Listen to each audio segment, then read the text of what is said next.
What do you think? I think we're dead meat. Real dead meat. You dead meat! Go ahead and laugh, you guys. If I ever find a little bastards that did this, they're dead meat. Hello, everyone. Welcome to a Chelsea exclusive interview. This is so exciting. If you've been watching Dead Meat Presents lately, you know that I've been streaming Silent Hill 2 in preparation for an interview with the fine people of Team Bloober. I am so excited to meet you. Could you please introduce yourself to our lovely viewers? Sure. Hello, my name is Wojciech Piejko, and I'm a game director here at Bloober. So yeah, nice to meet you, and thank you for having me. Yes, I realized on this channel I've gotten to interview so many horror filmmakers, and I realized kind of prepping for this, I've never really interviewed a horror game director or a designer, so I'm just gonna have a lot of questions about the art form itself, because it's something I'm so much less familiar with, you know, even in terms of being involved in the process at all. It's all kind of a big mystery to me. Video games are such alchemy. They're kind of magical. Are you a big horror fan in general? Are you a big horror film fan? Yes, of course. I will not be here at Bloober if I would not be a horror fan. So yeah, all I can say is, I'm a big horror fan since a kid, to be honest. When everyone loves He-Man, I was like, the Skeletor is more cool, guys. Yeah. So yeah, I'm probably just like you guys, like the dark side. It's so funny. You even mentioned like He-Man or like children's cartoons liking the villain. I was the same way as a kid. My favorite Disney character growing up was Scar from The Lion King, and I'm sure my parents thought there was something horribly wrong with me, but he was so much more fun. He was so cool. The villains get to do so much more fun stuff. Yeah, there's always like some kind of a mystery behind them, I think, most horror fans are like finding something bright in the darkness. Yeah. And yeah, that's how we like it.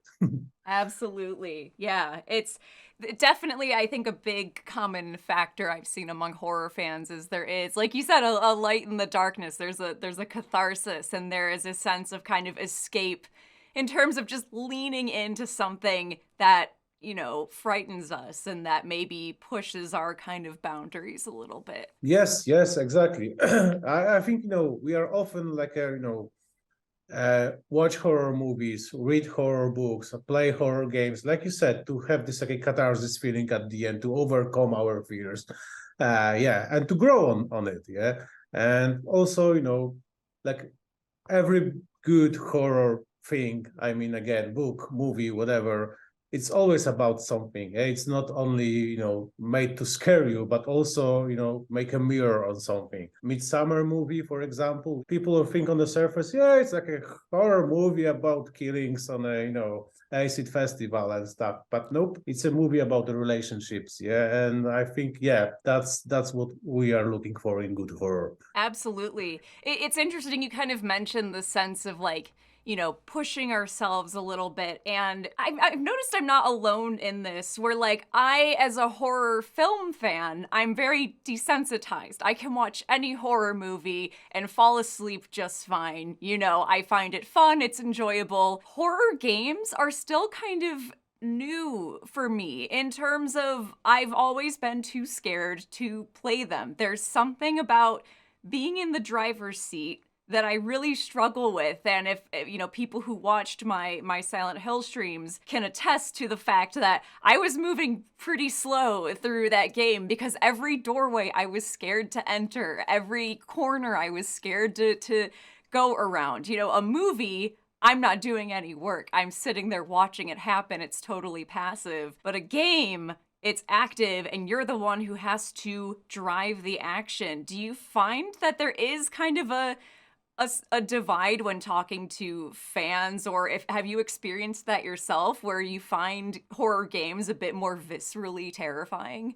Definitely, definitely. For example, I also recall my like a Silent Hill memories. Like, of course, I mean before the remake, that this game like scared the shit out of me when I was younger. Yeah, like I remember the moment when of course, I don't want to spoil anything, but also, like I discovered what the plot was about and everything. I was like terrified to the bone. But also not only, because of the jump scares and the good tension and brilliant soundtrack and all those sound effects, but also, about the story, about what the game was about. So yeah, and I do believe you're right. Yeah, when you are in the driver's seat, it's much more scarier, much, much, much more scarier. Yeah.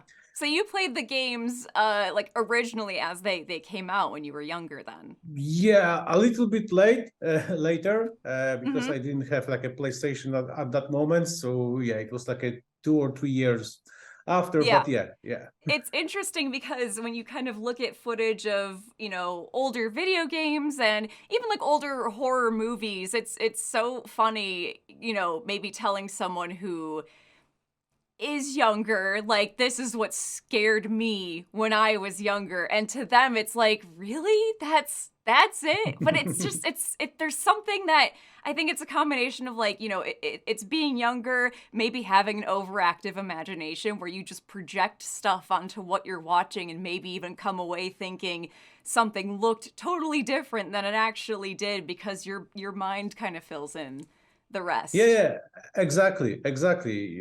It's like the remake looks like the game I remember. Mm-hmm. Yeah, Yeah. yeah, and I also believe that was really cool for the survival horror games or overall horror games in general. That technology isn't the best friend of horror, in my opinion. We are using a lot of old movie tricks to conjure these feelings again. A simple example: you are adding like a grain effect to the screen, yeah. So it looks more, let's say, analog, look more old school, but then the image is working for the whole time because the dark areas are now moving, and you are thinking, oh, maybe something moved in the darkness. And your imagination kicks in, like you said. In my opinion, it's the most powerful tool, to to scare people, to just play with the imagination, not actually, attack them with monsters and everything. That's okay. And we are using it mostly to release the tension, yeah, to build it, Mm-hmm. and then drop it. But the real action when you fight monsters and stuff, it's the moment that the tension is released. So yeah, it's really important to to build up for every scare in a game. Yeah, that's why I think it's so cool that genres like found footage are still really really popular. That's like no frills filmmaking. It looks like I always say, I love a horror movie where it looks like you could have found it on a tape in someone's garage, like I shouldn't be watching this. And similarly in kind of like the online or gaming space, you have stuff, like analog horror, or I think of stuff like the back rooms where that original concept is just like a room with moldy wallpaper in it and it makes people go nuts. I love that kids especially seem to really gravitate towards this like kind of creepy bare bones concept, and everyone's kind of run wild with their own additions to it, and it's such a cool thing to watch happen. It's like this group storytelling kind of thing. Yeah, yeah, exactly. Like you mentioned Blair Witch, the ending of the movie when you see this guy like staring at the wall, and you see it's his back, and it's even more scary that if you will see the witch, it will not be that scary. I think again, like a first Alien movie, they are hiding the alien for the half of a movie, and that's why it's so scary. Because Yes, your exactly. imagination kicks in. Oh, how it looks like. Where's the monster? And when you see it, it starts to be that scary. Yeah? That shot in the end of Blair Witch, the first time I saw that, I had to sleep with a light on. I was in my 20s. Like it truly, something about that movie. I yes, 100% agree. It's interesting because, thinking of that, you have this composition of a shot where it's so perfectly framed, and it gives me chills to think about it. A movie, you know, as a filmmaker, as an artist, you've got a lot more control over, like, this is what I want the audience to be looking at. Here's my frame. You don't have any control over, you know, what you're gonna be seeing, what you're doing, what your composition is. How does that, you know, as someone who you're a game designer, game director, you're trying to evoke fear in someone. When you give control over to someone who's playing through something, how does that change the way that you're kind of devising ways to frighten the player? Yeah, of course we are fighting for the player's attention, but we sometimes are losing. I remember a lot of moments when, for example, when we were working on the Observer, and I was showing the game to the press, and I know that they are very close to the really cool event right now, that the whole corridor will start, you know, to blink, the effects will appear, and someone gets there, the event start, and he turns around, go to the other corridor, and I think, no, everything is happening behind your back. But yeah, sometimes, yeah, it happens, and in my opinion, we should not let's say, take camera too much, or, you know, rely on cutscenes here and there. Sometimes it happens just like in an organic way. That's the best way. Sometimes people, like, you know, are scared of things that we don't even think that that may scare them, and that's great. So that's why the atmosphere overall is you know, is the most important thing in our games. But of course, we are trying to, you know, lure players' attention here and there, blink with the lights, or stuff like this. But yeah, I'm not a fan of, you know, taking control over your character too much. Yeah. Yeah, and so your next game, Chronos, is a totally original concept, correct? Yeah, exactly. Yes. I'm so curious, you know, because compared to something like Silent Hill, where there are audience expectations, you've got this nostalgia for it, people who played it growing up, people who kind of expect, you know, if you're that familiar with it, who kind of expect what the scares are going to be. There was even a moment where there was like a bit of sound design that absolutely scared the shit out. I had to pause the game, and people were like, oh wow, they kept that from the original game, that's so cool. You know, it's almost like when you're remaking a horror game, you've had all the scares tested already. You know, you've got like decades at this point of people saying, yes, this scares the shit out of me, and you're able to just, you know, translate that to this remake. When you're making something totally new, what goes into kind of brainstorming, you know, how you're going to scare a first-time player who's totally new to this world you're creating? Yes, of course, when we are creating like a horror game, we are always thinking about the list of our, let's say, scare tactics. Like, I don't want to spoil too much about our game, but you probably saw that this suit, that our protagonist is hidden beneath the environmental suit, and we like to think that the suit is haunted, like we are playing with the haunted suit. So I think, yeah, we've got a lot of tricks and things to scare you. But yeah, it's like creating something new. It's always like a, you know, uncharted territory. It's super exciting. After, you know, we did the sci-fi horror with the Observer, now we can translate our experience from all our games that we made. Also, you know, some part of the team also work on the Silent Hill. So yeah, for us, we are like always gathering this experience and trying to make something new, something fresh. We are just pursuing what people loved in the Observer, in the medium. I mean, like a Polish strange vibe of the world, and now, yeah, we want to make another step with it. Yeah, it's so interesting. I just have so many questions about like the process itself because it's so unfamiliar to me. I guess when I think of like a horror filmmaker, and this is something talking to filmmakers I've learned happens, is in the edit, when you're kind of watching this movie over and over again, you start to second guess, is this scary? Because I'm so familiar with it. You know, I know this movie by heart at this point. People often, you'll lose trust in your edit and its ability to scare someone. I can only imagine with a game, you know, not only is it the process of making it, but game testing is its own thing. That's its own job, is just playing through something over and over and over again. Is that ever a concern in that kind of, I guess for lack of a better word, post-production process? Do you ever second guess, like, oh no, is this still scary or is this actually scary? Yeah, of course, we are like a performing playtest, so we know that the players were scared or not. But yeah, not every scare works on everyone. So I think it's also, you know, like always connect with your memories. And for example, if someone, I don't know, been in a dark forest when something bad happened there, I don't know, the animal chased this person or something, this person will be much easier to scare in the forest in the game or even watching the movie because your brain relates to it. So it's like kind of tricky. Mm-hmm. And the most tricky part in creating horror games is that the horror comes at the end, because Mm-hmm. you know, it's really hard sometimes to scare people with, you know, this like a test levels when the graphic is not ready, when the music is not ready. Of course, we are planning everything, like, you know, planning like the frightening curve and everything, but we really need to trust our guts here and there, because, you know, it's like, I really trust in this event the level designer or the designer, or I don't know, the sound guy who thought that it will be cool. Really, you know, trust in this. We have to follow sometimes, because, you know, only at the end, if everything will connect, when the graphics will be there, when the lights will be there, then you can measure it if it's really scary. So often you really, really need to believe in your ideas and try to, you know, follow them and push them.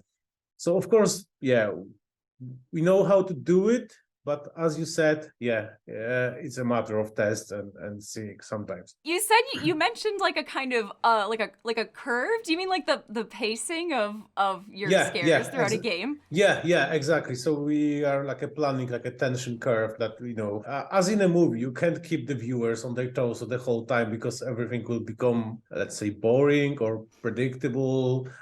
So of course we need to plan it. Okay, this section will be hard, but then okay, let the players breathe. Like for example, let them out of the basement. Yeah, let them see the level for this moment. Like do not keep them in the dark for too long because it will be not beneficial for us. So it's always about the build up, like a build the tension, drop it with, I don't know, combat or scary event, and then build it again slowly again. And of course, you know, to not repeat the process, the curve must be chaotic. Yeah. Mm-hmm. Yeah. Yeah, I think of when I was streaming Silent Hill, there's a part near the beginning where it feels like everything ramps up for a second. It's right before you get to the apartment building, and there's all kinds of stuff chasing you. The music is loud. You get into this apartment building, and the lighting feels different. There's a bit more color. I get a little Steam achievement pops up that says "Home Sweet Home," and I'm like, okay, I can breathe for a second. And little did I know I was about to get the most scared that I had been the entire playthrough so far, just because that change of setting totally disarmed me and it left me ill prepared for, you know, stuff I was going to run into in there. I think that's such like a great example of that kind of timing, whether it's an incorporation of sound, a slowdown of gameplay, a visual change of setting. Even the Steam achievement made me feel like a little bit safer, even though I absolutely should not have felt that way. Yeah, but exactly. Like, again, building up is the most important thing in horrors. Yeah, we learn it. For example, when we did our first games, I think, for example, Layers of Fear were more relying on jump scares, like too much of them. That sometimes things were attacking you, you know, too often. So, you know, with each game, we learn how to, you know, prepare better pacing of scares and all those events. For example, in the medium, we have only one really big jump scare, and we put this in a game at the like a first hours, just, you know, to imprint in players' mind that this shit may happen again. It never happened again. Yeah, but it was done this That's way. so mean. I was curious. My next question was about jump scares and kind of the art of the jump scare. That's something that is you know, in horror films too, it's very contentious. People have a lot of opinions about it. I think because it does evoke such a visceral, like, fight or flight kind of feeling. It's super primal. Some people hate them. I have a love-hate relationship with them. I appreciate a very well done one. I'm curious, just, yeah, I guess your thoughts on them, and if you have any favorites from either, you know, films or games. Same here. I also, it's not like I, condemn them or something. They are also here to serve sometimes like even to release tension from time to time. If you're not like overdoing them or doing too often, that's okay in my opinion, yeah, to do it. Like the one from The Medium. If you are following this like a, let's say, perfect jump scare scenario, I mean that you are grabbing attention on something and attacking with something else. I once saw like the really good comparison of it. It's like the performing a magic trick. So first, like the magician shows you the cards, yeah, and there is like a moment when you are doing some event in a game or a movie, like let this be, I don't know, hearing this scratching behind the wall. It's like this like a pledge in magician in magician words, like something's there, magician shows you the card, you hear something, so you are invested, yeah, you're interested, but it's of course kind of scary in horror, like, okay, what's there? So I'm going there, and magician picks up one card, you pick a card, magician hides it in a deck again, and you as a player are going there, so it's like you're investing yourself into this trick. So you open the door and there is nothing behind the door, and so magician allows you to check the deck, and there is no card, your card is not there, yeah, so it's kind of similar. And then the magician pulls your card out of your pocket, for example. And in the horror, you are attacking with, I don't know, monster or whatever it is. Like in this example, you go there, you hear the scratching, you open the door, there is nothing on, there is a cat. So, the tension is kind of releasing because you see the cat, and then the monster is behind you, for example. Yeah, and this works. Yeah, if it's pulled off this way, when you grab someone's attention on something and then attack, in my opinion, it's not bad. Yeah, the bad is when you are just going through the corridor and blah, something, like a screamer appears. That's not good, in my personal opinion. I love that comparison to sleight of hand, and I'm going to steal that now. I'm going to use that in the future when we discuss jump scares on the channel. That works so well as an analogy. It is, a bit of a magic trick. It's audience misdirection. It's playing with expectations. I love that. Yeah. I stole it from the Nolan's movies, like, The Pledge. Yes. The Turn, and then Prestige. The Prestige, attack of the monster. Yeah, exactly. I'm curious if you've ever worked in or designed anything for VR. That's a whole horror genre, game genre that I can't do it. I think it's too much for me personally. I'm curious how you feel about it. Nope, never had a chance. We were just in another interview talking about VR and horror, and the first time I ever put on a VR helmet, like a good one, it was the most I ever understood, the people in the movie theater watching the film of the train arriving at the station for the first time and jumping out of their seats. And it's not that anyone in this audience thought a train is gonna come through the screen and hit us. They weren't stupid, right? But it was just this new way of experiencing something that activates this weird fear center of your brain. And so the first time I put on a VR helmet and had something, come towards me, I instinctively just wanted to rip the thing off. It's, even though I know it's not gonna touch me or anything, it was truly the most I felt this weird connection to people who were alive like 100 years ago. So I think horror games in VR, I just wonder, is there ever gonna be a point where they're too scary? You know what I mean? It seems like that's the type of horror storytelling where I'm like, oh man, I don't know. I don't think I'll ever be able to handle it. I can't do horror stuff that's that visceral. Yeah, and to be honest, I would love to do like a on-location VR horror. I've been once in Los Angeles on like a Star Wars VR type of thing that you Yes. put a Oh my computer on gosh.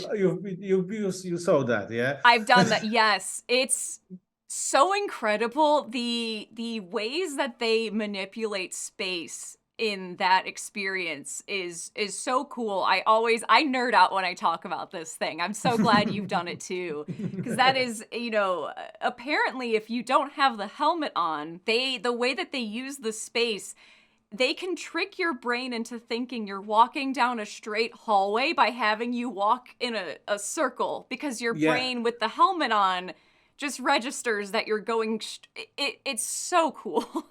Yeah, and I imagine like doing horror in this type, in this type of experience may be awesome. Yeah, like I don't know, putting you in some kind of asylum, even like a doctor is doing something to you, and if you touch someone, I think this person will be scared, Yeah, really scared. Yeah, I know that same, I think it was the same place. They offered, we didn't do it, but I know they had an Alien one. We mentioned Alien earlier. They Oh, had like an nice. Alien VR experience, which I think would have been cool. I think Ghostbusters too, which makes, give you like the plasma ray that works well for that too. But yeah, that experience was so cool, and no one was touching you in that, but even just the sensation of at one point the floor starts kind of vibrating. Mhm. And it Yeah, really yeah. just, yes, it's so cool. Yeah, exactly. And I was in one really scary horror house in Krakow here in our hometown with my friend. Oh, So we bought like a VIP ticket, so there was only two of us, and we expect like in typical, scary houses, someone will greet you, tells you the rules, and so on. It was in the like a basement of an old factory, so we went there like in a really like a party mood, like yeah, it will be cool. Yeah, we both love horror movies, games, and spend a lot of our lives on watching when we were kids together. So because like, it will be super fun, fun experience. And we went there, and no one was there. There was just a door with a drawer and the card inside saying I could put the money inside. And we did it. And the doors open, no one's there. And like, oh, shit got serious. Yeah, you instantly feels like, oh, something may be off here. Yeah, and you go there, and there were like some suits to put on, like a worker's suit, because there was like a writing on the wall made with blood that you may get dirt here in the basement and so on.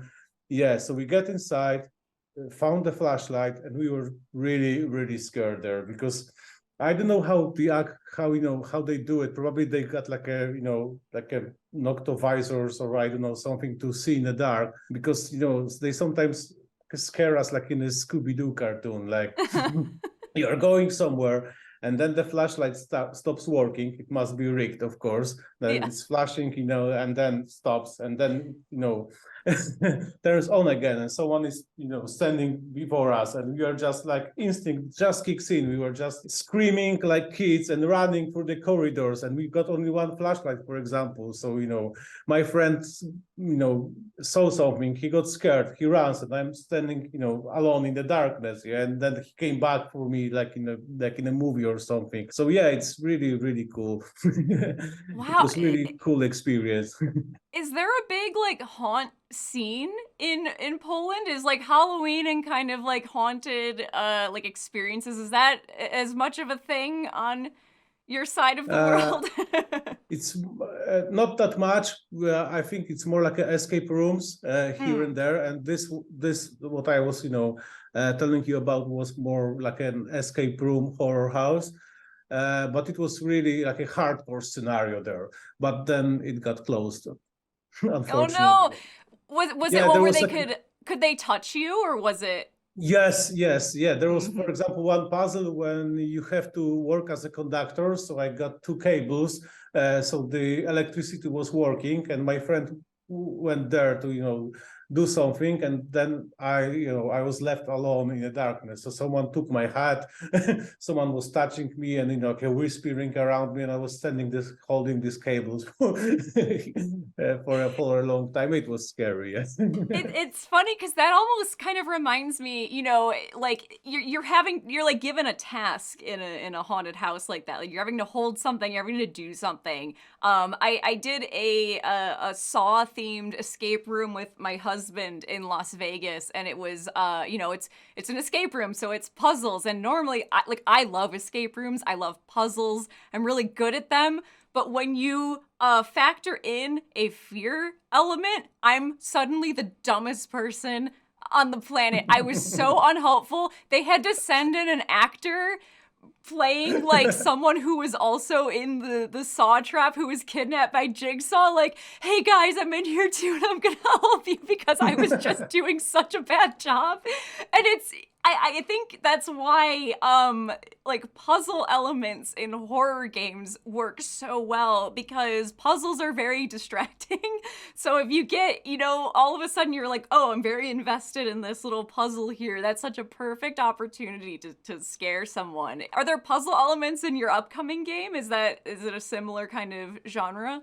So yeah, in Chronos there are also puzzle elements, but I think we are not putting as much emphasis on puzzle as in the Silent Hill game. So they are here, of course, but we are more playing with the sci-fi element of the game. So when you saw our trailer, you probably saw some, for example, anomalies, like the things floating around. And so yeah, you will be able sometimes to to manipulate with the environment with your tools and stuff. So less rearrange the status type of puzzles, but still there. But still, they are there. But we are, trying to take advantage of the sci-fi and tweak it a little bit in this game to not copy everything from game to game. I'm curious, games in general. We've talked a lot about like horror and horror films, but just purely talking about games as a broader medium. Do you have a favorite genre or something you kind of gravitate towards playing, and not even necessarily making, but when you kind of want to, if you still do unwind and play a game? I'm not sure when it's your job, if that's still kind of a relaxation activity, but yeah, of course. So yeah, I of course love survival horror games, but if I'm not playing horror games, I'm a big Nintendo fan, so I love Mario and all that kind of games that really nails down the gameplay. They are brilliant. So love them. I'm a big Dark Souls fan, so I'm playing every Souls game, for example. I also love RPGs, mostly Japanese RPGs. So yeah, a lot of games. Yeah, maybe not too much action, so maybe I'm not a Call of Duty player.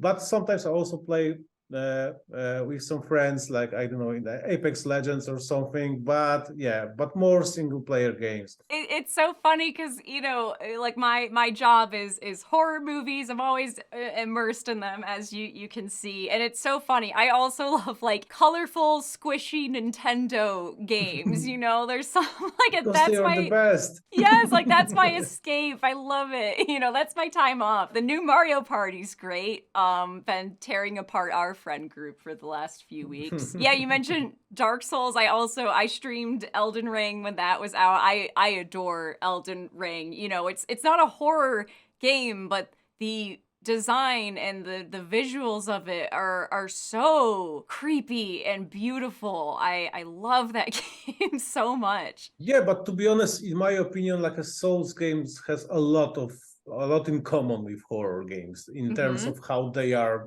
built, how they are designed. Actually, it's especially like at the first Dark Souls, Demon Souls. I'm sorry, it's like a typical, horror design of this game. I love them. I love it from the first glance. I remember that my friend, it was a long time ago. So in Poland, there was no like a European release yet, and my friend brought me like the game, and so, you must see this game, and I launched it during the weekend, I did nothing else, only play this game. And we met at work at Monday. He said, you must give me back the game because there was like a big event that there is like a tendency of the world will change online and there will be new stuff to unlock. So, okay, I brought him, the disc. Then I ordered something from, I don't know, Japan or US, and this save file wasn't working. And I was like, no worry, now I can know how to make the best build and stuff. So, whoa, this game is brilliant. I Yes. love them. Yeah, Elden Ring also. Like, Yeah, it's interesting, earlier I kind of asked about, control as a filmmaker versus control of the experience as a game designer. And there was a big debate when Elden Ring came out, especially because I think it reached a wider audience in terms of like game difficulty. And that was something where at first I thought, well, I want to just experience this game. I love George R. R. Martin. I was like, this looks appealing to me. I've never played a game like this. And I found myself at the beginning wishing, I wish there was an easier difficulty. But I pushed through and I ended up, I beat the game. nice. I did it. Granted, I was wearing a gajillion pounds of armor. I just pure like meathead build, it was, I was over leveled, but I still did it. And it really gave me this sense of very sweaty accomplishment. I beat it on stream. It was a big deal. It was incredible. And I think when there is a just kind of one level of difficulty like that, you have a more universal kind of player experience where you have that kind of communal, everyone's experiencing the same thing. I'm so curious as to your feelings about that, where it is, everyone kind of getting to experience the same like base thing or the same, I don't know, you're making a piece of art. You want everyone to experience the same thing collectively, I guess. Yeah, I totally agree with you that, this game is about the struggle from the first game. I remember the cover of the first game, like this knight beaten, like, lying on the floor. And yeah, that's the part of the experience, to overcome it, to feel this catharsis at the end that we mentioned with horror. So yeah, it's here, And I think if the game will be too easy, you will never feel it, And if you want to make it easy, it's also possible, There are so many ways to cheese this game, and the developers are not removing it, Because if you're struggling, there is always a way, and I'm good with it. In my opinion, that's great. There are some things that should be as they were designed, because they will lack. They will lose their soul if you extract this. We talk about like film and kind of like cinema more broadly as like the discomfort of film and films that aren't meant to be fun. And feel like films that aren't meant to be totally engaging the whole time. But by the end of it, the experience as a whole, even if you're at points bored to tears or confused, you get to the end and in retrospect, it is that kind of looking back at the thing and putting it together that is the reward. And I totally see parallels there. I don't know if it's a thing where it's changing attention spans or something, but I think people have less patience with being challenged by something or struggling with something. And I think that's such a cool thing. And even like playing through Silent Hill on the stream, and I set the combat to easy and I was still struggling. My chat is just screaming at me. They're like, you can run away from stuff. You don't need to hit everything with the plank with nails in it. So you're that kind of a player. I know that feeling. I always need to kill every monster I see. It's still, I'm like, I know that these don't drop anything, but I still, I'm like, but what if one does? What if there could be one that does? Break every window. Like, that's me. I got a breaking windows achievement. I got a achievement for trying to open locked doors. I'm that player. I have to look in everything, and I'm sure it makes for a very frustrating experience to watch if you're watching my streams. To be honest, we as a developers will be very proud of you and very happy about your play style. We love that kind of players. Good. I know. I love that like games now. It's gotten so meta and there's such a familiarity with the form that there are achievements for being that kind of player. It's like we know what you're doing. I also love too that now when the first time you go into the save menu of Silent Hill, and if you're with Maria, she's like, dude, are you okay? You're just kind of standing there staring into space. I thought that was so delightful. It genuinely caught me off guard and made me feel kind of guilty for pausing to save. We were on our way somewhere, and all of a sudden I'm just standing here staring at a wall. Yeah, the breaking this wall is always cool. I remember, for example, that moment in the Batman. I don't recall if it was Arkham Asylum or Arkham Asylum 2. Doesn't matter. There was a moment when I fight with Riddler, and I don't know what to do. So I took my phone and started browsing in. And the Riddler from the game, which I didn't pause, said, "Hey, you are looking for the solution in the internet." I said, "No, they got me. Nice." That's so cool. That's such a, it's something, I think an underappreciated aspect of games, at least, broadly speaking. Although now I think there is more of an acceptance as gaming as an art form, which is the way that you can interact with a viewer or someone who's kind of experiencing what you've made is so totally different from a movie, where a movie is this passive thing. It exists, that's what it is. But a game, yeah, the fact that there is, he's not actually talking to you, but you're so immersed in the story that it feels that way for sure. Yeah, and it's always good to surprise the player if you have an idea how to do it. I also remember the example from old NBA game. I think if you had a microphone or Xbox camera or something like it, and you swear, you got a technical foul, for example. Something, and this is a very random detail that I learned about in Silent Hill that just kind of reminds me of this conversation. Apparently, and I never played the original Silent Hill 2. I've only played this remake. But people on the subreddit were pointing out that in the original game, there is a single set of stairs. I don't know where in the game it is, but apparently you can have James walk up them and he can fall backwards off of them and kind of stumble. And it's this weird, like, unique animation that's just this, I don't know how people found it, but then they pointed out in the remake that this same set of stairs has a little railing on it, and as kind of a reference to like, hey, you can't do this anymore, and like we fixed Silent Hill is accessible now, I guess. They've invested in the city's infrastructure a bit in the years since the original, which I just think is such a fun nod. Of course, yeah, for us, for developers, it's always, especially when doing remake of such an iconic game like a Silent Hill, it's always good to like a note to the players to say, yeah, we also saw it. Yeah, we were there. It's not like we are, remaking it, but we really would like to, honor this like a awesome game, because for us, even for me, like a Silent Hill 2 was one of the best games ever made. Especially its atmosphere, music, and stuff. So yeah, brilliant. I remember, for example, meeting Akira Yamaoka or Masahiro Ito for the first time. It's like a dream come true for the guys like us. Yeah, like, wow, we will be now working with legends. So amazing.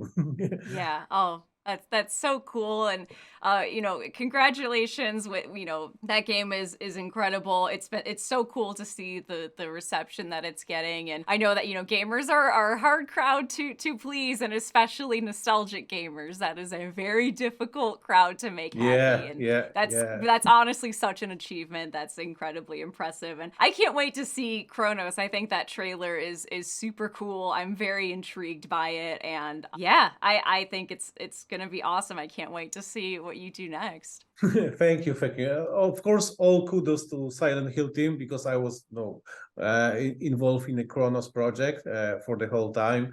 But yeah, they did something really remarkable, in my opinion. Really, really awesome job. And it wasn't easy, of course, because it's like also kind of against the odds, because there were a lot of like a buzz in the internet, like, oh, Bloober doesn't deserve to touch Silent Hill and stuff like this. So they also have to face this and focus on their job, and they did it brilliantly. So yeah, I'm really, really happy for them. Yeah, I can't imagine just kind of pushing on regardless of preset expectations, like immediate assumptions about what this is going to be. I can't imagine how difficult that must have been, but yeah, incredible. And again, I can't wait I'm definitely going to check out Chronos when it comes out. I'm like, I'm so curious, like what kind of scary it's going to be. I'm so intrigued by it because it's a total mystery as of right now. So yeah, looking forward to it. Thank you so much. Also, thank you for having me here. It was like a pleasure to talk with you about all those like horror related stuff and video games. That's great, and thank you very much. Thank you. This was great. This was so this really this was such a great conversation, and I hope we do more horror game stuff on our channel, because it's really it's such a cool art form, and it's really important to people. And yeah, I can't wait to see what you guys do next. Thank you. Thank you. And you know where to find us. Maybe we will be able to reveal a little bit more about Chronos in the future. So why not? Absolutely. Thank you.